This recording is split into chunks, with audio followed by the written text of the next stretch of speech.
مؤمن إيمان تاتارين حجة تعب دنف مؤمن سدد أبا ديوسي رنجا على الرسول صلى الله عليه وسلم يسوي في كل خير هندونو بريدا رغرو هندونو ارغو مؤمن تيغاريدا لو جوجتو ساعتي تاي ساعتي اجيسون غابو يرو كوتوكتي اجيس ناجرون غابو قامو داف بداد تاكي ساعتي تاون غابو والله نما حزنزيز غاف رسول صلى الله عليه وسلم تعديت موجته انم توفيكتي ياتو صدقه منك على نفسك تجر او متو صدقه او متو مكيتي فلا بيباد ربي جولين بريدو موجرت خان هجي ما كتابت خان كسبت كم ما تيو في جراتبت إنكم برباتزات يا أمة الإسلام بوان هجي يجتشو كي سجر مالني هجي هيكتما دوا أفتني جيسو بوكاتشو سربدا جيفتشو قامو ساعتي أجيسو إساكار الرانا جانا وبعد كن ميديا بركات ميديان بركة يروهندما إرجع بركة أبو قبته إسنيف دياتا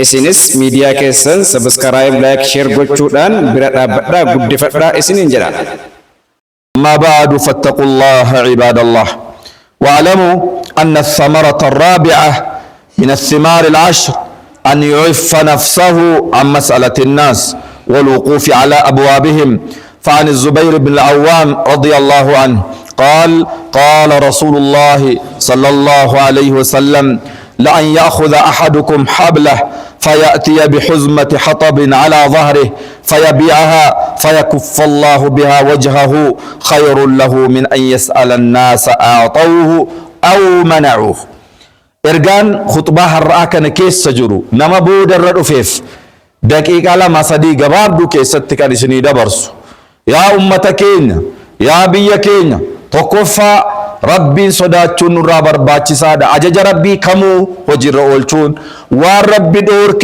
كمو إيغتشون درقم كينيا اتناسني متدورين خطبا كان كيسة تلبتامي وائي وجيت وائي كسبيت وائي دنفاني هجتاني هجي أوفيتين بلوت همنا أوفيتين بلوت caalaan kasbii caalaan hojii waan namni oguma isaatiin humna isaatiin danfee hojjetee ittiin bulatu ajriilee isaaf qaba hojiin tokkoffaa bu'aan isaa rabbititti nu amrii rabbii hojiirra oolchuu keessaa isa tokko rabbiin keenya hattaa salaata jumu'aan li ala salaattanii kaatan فإذا قضيت الصلاة فانتشروا دينا لفكي سبا بربادا وابتغوا من فضل الله تول ربي را بربادا داجر حتى صلاة اللي على صلاة نكاره أكدم نكسبنو ربي كان كينيا نؤمر لفتا كان سنو لافزه ديما كسوات آنونجل أنبياء راسمون التمي أنبياء عليهم الصلاة والسلام هندي ثاني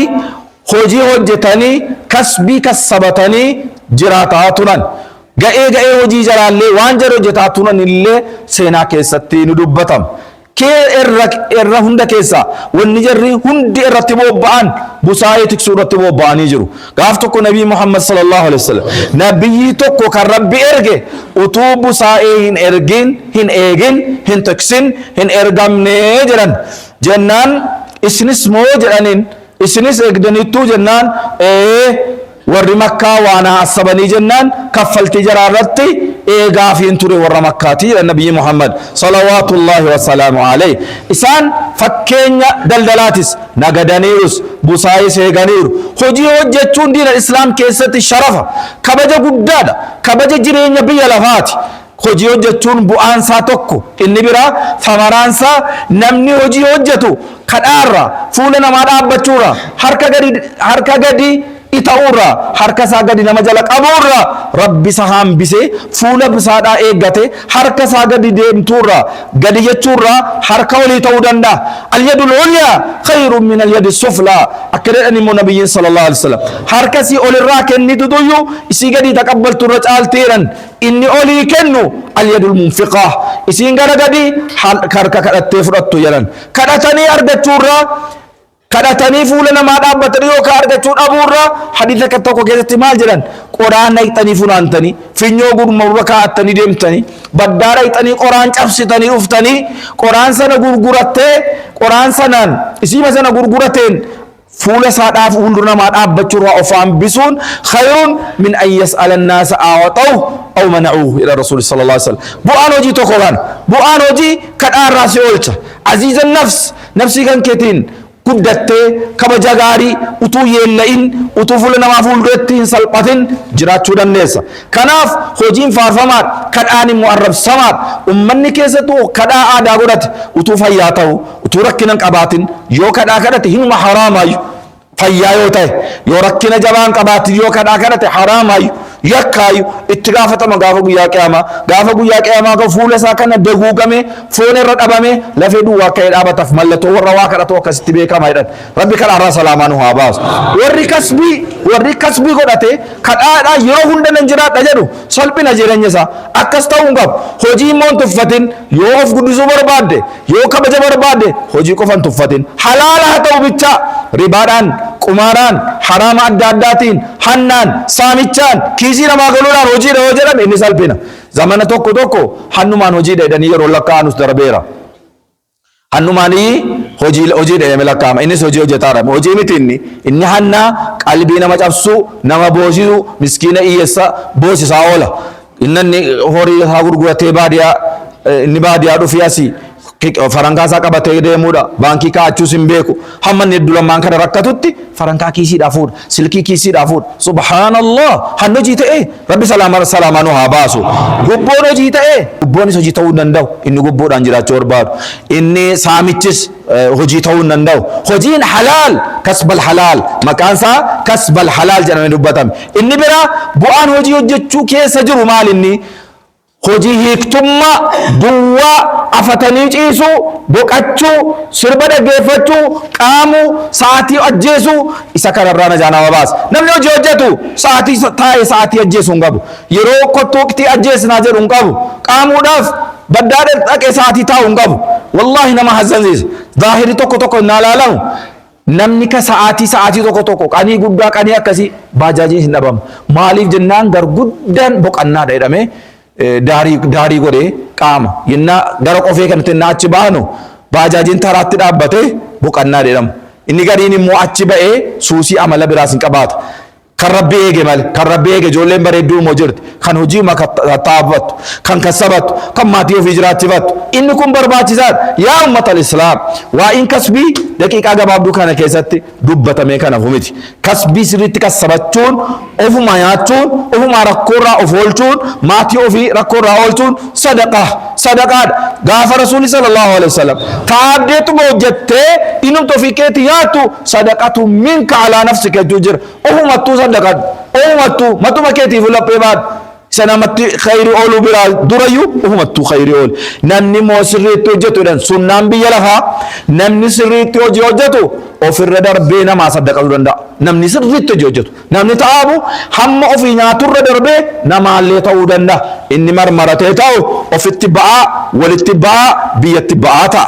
Yaa ummata islaam bakka hojiin dhabametti hanni danata. Bakka hojiin gadhiifametti saamichi danata. Bakka hojiin dhabametti nageenyi booraa. Bakka hojiin bal'aan jirutti namni hojiidhaan mashghuula ta'utti nageenyis aara galfeenis xummaaniinaanis akka gaariitti dhufuu danda'a. Rakkinni lolli ramshaan adda addaa fagaachuu danda'a. Yaa ummata islaam nama jajjabaatee kassabatee hojjetee cimaa mu'mina cimaa rabbi nu haa taasisu. Al-mu'minu al-qawwi khayrun min al-mu'min ad-da'if wa ahabbu ila Allah min al-mu'min ad-da'if. Nabiyyi sallallahu alaihi wasallam mu'mini cimaan taataariin hojjetu ta'ab danf مؤمن سدد أبا ديوسي رنجا على الرسول صلى الله عليه وسلم في كل خير هندنو بريدا رغرو هندنو ارغو مؤمنة يغاريدا نلا الله فازات خير مغابا حتى مؤمنة سچما ويدا الرسول صلى الله عليه وسلم احرص على ما ينفعك وانصف يدرتي ساسي تتافد وجد واستعن بالله ربي نوفر غاسفد كيلو كوتي ملكوتي ان سلتي سانمبيكا اسا كوفتي سمونا مانين نمانغلو قايدانسا وتمتي مالا بيتو سركادا تمتي كيلو قبدو كيلو سدو وساتو مالا واستعن بالله ولا تعجز دبنا سنفمات وفين كنن نبينا كان صلوات الله وسلامه عليه نما يرجع ثاني يجرول ربنا هاتايسو نما خطبه كانت تفيد ربنا هاتايسو اللهم صل على محمد وعلى ال محمد كما صليت على ابراهيم وعلى ال ابراهيم وبارك على محمد وعلى ال محمد كما باركت على ابراهيم وعلى ال ابراهيم في العالمين انك حميد مجيد وارض اللهم عن الخلفاء الراشدين المهديين ابي بكر وعمر وعثمان وعلي وعن سائر الصحابة أجمعين وعنا معهم برحمتك يا أرحم الراحمين. اللهم انصر دينك وكتابك وسنة نبيك وعبادك المؤمنين. ربنا آتنا في الدنيا حسنة وفي الآخرة حسنة وقنا عذاب النار. ربنا اغفر لنا ذنوبنا وإسرافنا في أمرنا وثبت أقدامنا وانصرنا على القوم الكافرين. ربنا لا تؤاخذنا إن نسينا أو أخطأنا. ربنا ولا تحمل علينا إصرا كما حملته على الذين من قبلنا. ربنا ولا تحملنا ما لا طاقة لنا به واعف عنا واغفر لنا وارحمنا أنت مولانا فانصرنا على القوم الكافرين برحمتك يا أرحم الراحمين. عباد الله، إن الله يأمر بالعدل والإحسان وإيتاء ذي القربى وينهى عن الفحشاء والمنكر والبغي يعظكم لعلكم تذكرون. اذكروا الله العلي العظيم يذكركم واشكروه على نعمه يزدكم ولذكر الله أكبر والله يعلم ما تصنعون.